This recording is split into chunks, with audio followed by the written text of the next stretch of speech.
So here it's a bedroom. It's primarily a bedroom with a bed and with a series of panels covered with flower fabrics or fruit fabrics, which are bleached.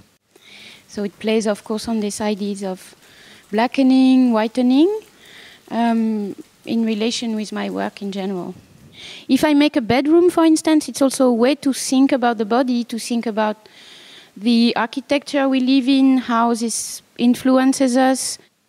You have such strong physical and everyday relations with such a series of objects as chairs and all sorts of things.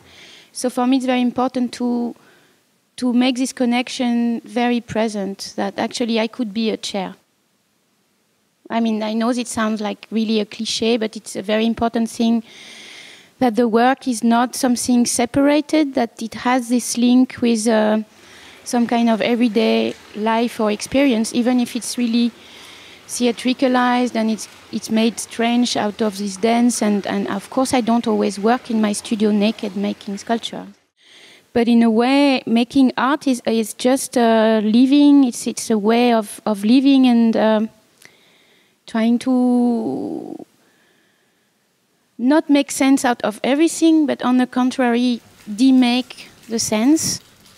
And for me, I'm not really a studio artist, which is also why I was interested with this studio, because for me the limits are extremely wide, and I don't know when it stops. It doesn't really stop.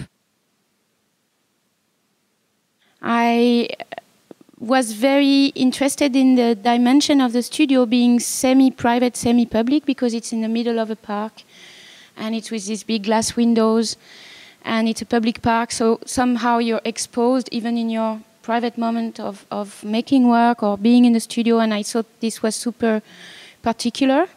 And before I had made videos where I'm dancing in my studios, and so it's making sense. And I say studios at the plural because I always change studio and city and life, but that's a different story.